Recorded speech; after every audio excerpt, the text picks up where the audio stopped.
Cannabis is not a cure, it is not a poison, it is not sacred, it is not profane. It is a mirror, and the reflection it offers is not always gentle. You don't smoke cannabis, you invoke it, and whatever answers your call is not the plant itself, but the part of you it reveals. Modern minds love categories.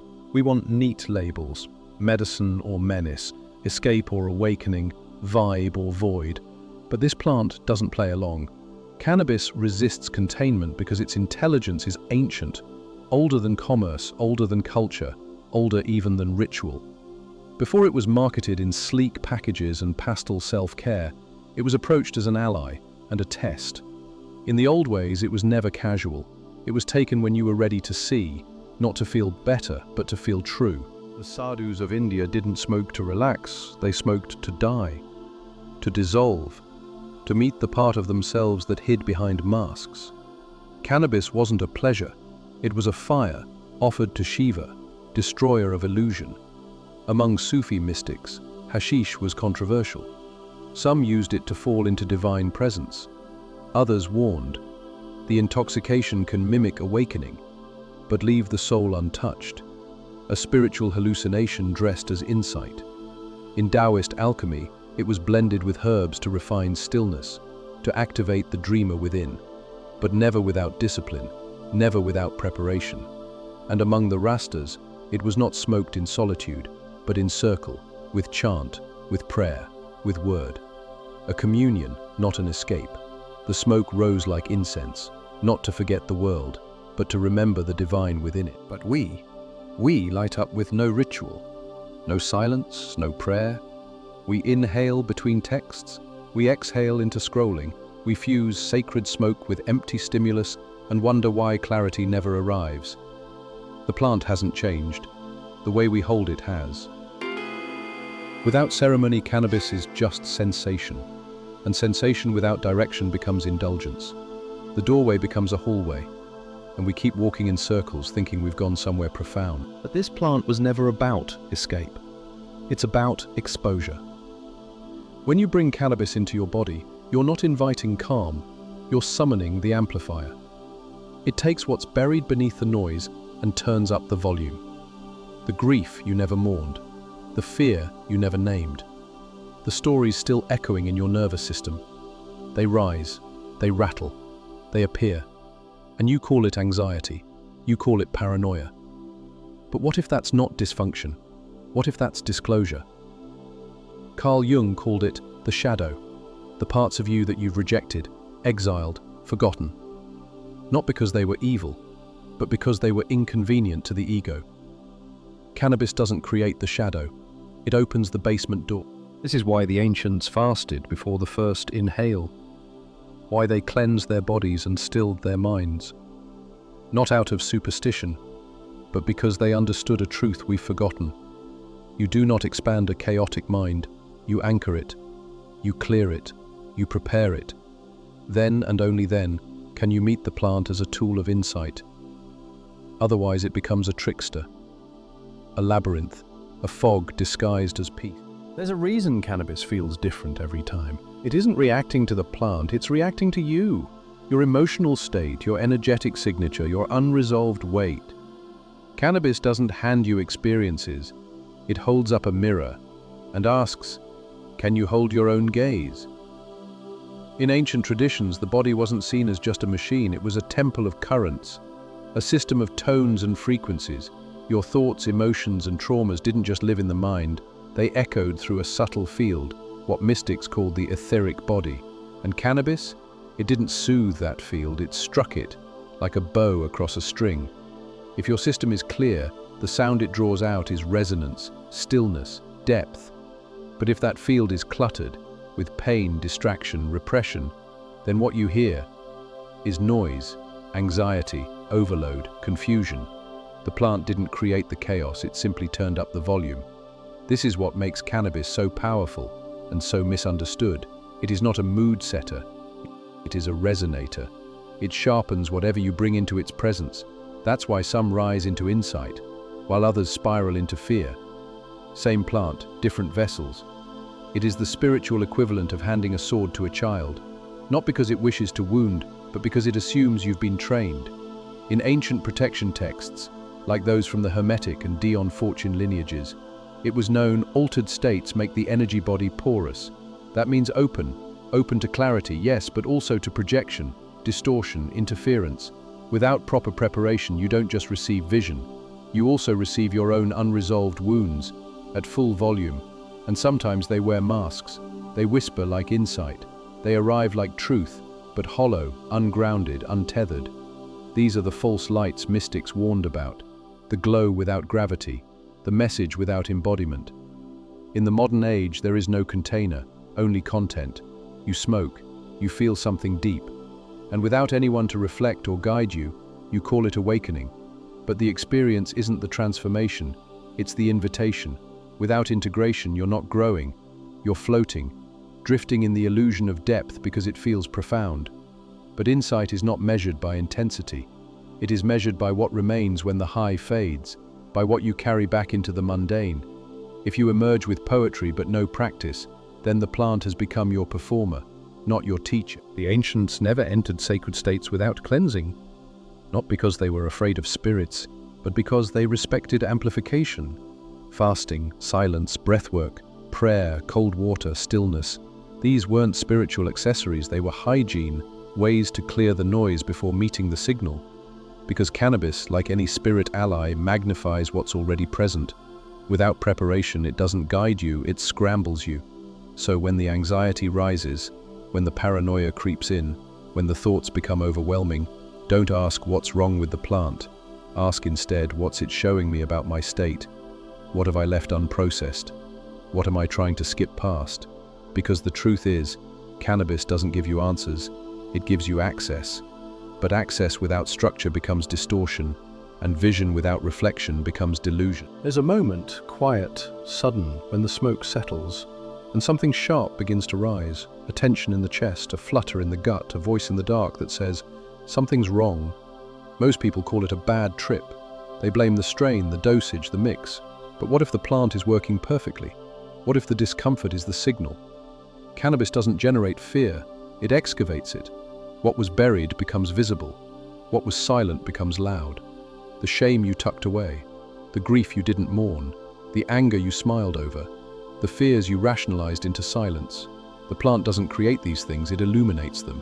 And that's why it can feel terrifying, because it doesn't care about how spiritual you think you are. It only cares about what's unresolved. As your filters break down, your ego starts to panic. Why am I overthinking? Why do I feel watched? Why does this feel unsafe? Because a part of you is being dismantled. Not the truth, but the version of you built to avoid it. Cannabis, when used without readiness, doesn't comfort the ego, it threatens it. And in that unraveling, we are faced with the raw self. Jung called this the encounter with the shadow. Not evil, not demonic, but disowned. It's the part of you that still cries out from childhood. The unmet needs, the frozen reactions, the truths you weren't allowed to speak. And when the plant removes the noise, this is what remains. That's not dysfunction, that's disclosure. You are not breaking down, you're breaking through. But the modern mind isn't trained for confrontation, it's trained for comfort. We expect cannabis to soothe, to relax, to elevate, but that's not the plant's purpose. Its purpose is to reveal. And when we recoil from that revelation, when we mask it, medicate it, or meme it, we fall into spiritual bypassing. We start chasing the feeling of healing while avoiding the work of healing. We confuse being high with being free, so the insights become aesthetic. You fill journals with mystical reflections, but your patterns remain untouched. You sound awakened, you quote Ram Dass, you whisper about oneness, but when the moment of conflict comes, you react the same. The plant has become a performance, a prop in a theater of progress, and your ego, now wearing a robe. The mystics of every lineage knew, the real work doesn't happen on the plant, it happens after, in the silence, in the return. When the vision fades, do you embody what you saw, or do you chase another glimpse? The high is not the goal, the high is the hallway, and if you linger there forever, you'll mistake the passing light for the sun. Cannabis does not transform you, it shows you what requires transformation. That's not failure, that's a gift, because truth is not a sensation, it's a practice. It's not what you see when your eyes are wide, it's what you carry when your eyes close again. The plant opens the door, but you You are the one who must walk through it. There was a time when no one approached the plant without preparation. No one smoked alone, no one smoked for pleasure. There were elders, there was silence, there was intention. And now, you can buy weed at a drive-through, light up between texts, float through digital noise while calling it calm. But the plant hasn't changed, only our way of holding it has. What was once a key has become a convenience. In ancient circles, Rastafari, Sufi, Taoist, Vedic, the plant was wrapped in ritual, not to be ornamental but to prepare the vessel. In Rastafari reasoning sessions, cannabis was smoked only when prayers were spoken, when truth was being shared, when the smoke could carry the word. Among Amazonian traditions, even plants like ayahuasca and mapacho were only consumed in circles, with song, with elders. Because when you open a spiritual doorway, you must first cleanse the space you're opening it into.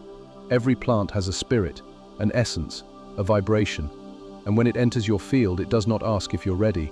It simply begins to reflect, to activate, to amplify. If you're stable, it refines you. If you're scattered, it fragments you. Think of your energy body like a room. If it's clean, the plant fills it with light.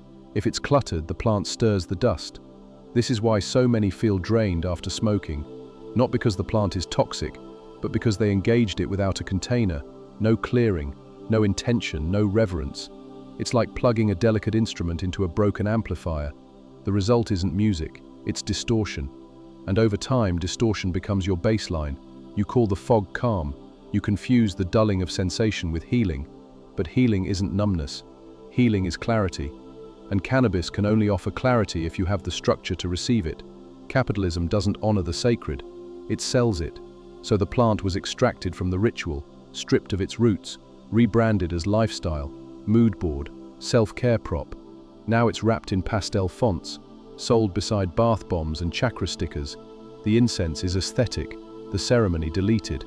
And in that loss of structure, we've also lost direction. Because cannabis is powerful, and power without a container becomes chaos. The wise never used the plant often. They used it right, not when stressed, not when bored, not when numbing.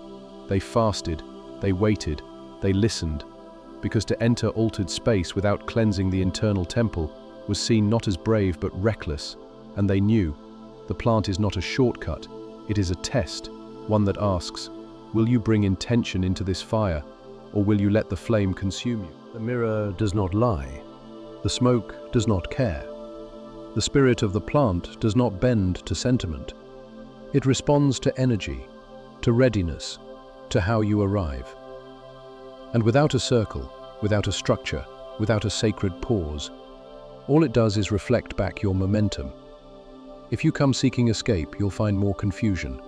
If you come seeking truth, you better be ready to see it. Because cannabis doesn't make you feel better. It makes you feel honestly, and honesty is sacred. There comes a point in every seeker's path when the high is no longer enough. The visions grow repetitive, the insights start to echo themselves, the novelty wears off, and in that quiet a deeper voice emerges, one that asks, not what you feel, but how you live.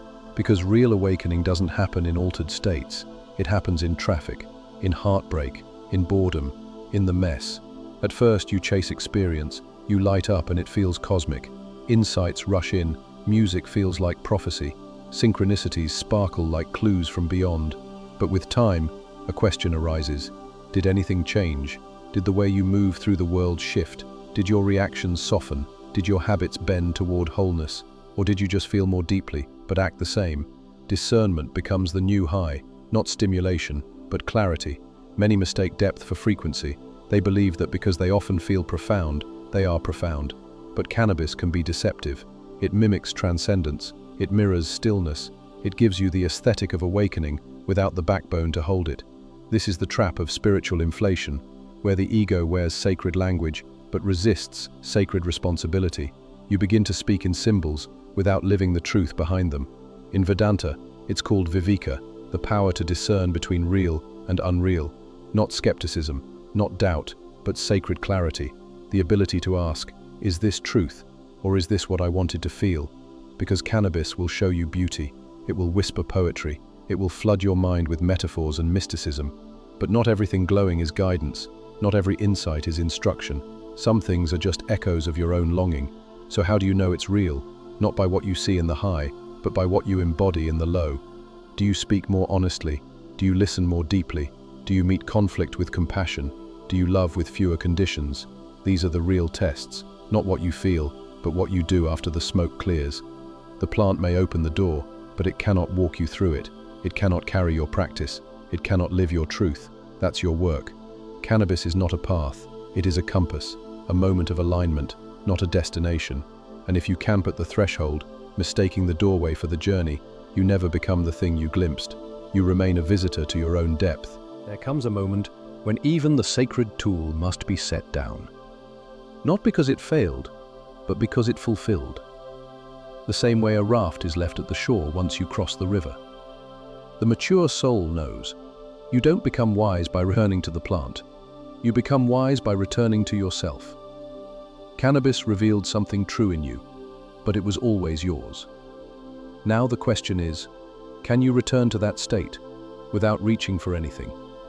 The greatest trick the plant ever pulled was making you believe you needed it to access what was always within you. The calm, yours. The clarity, yours.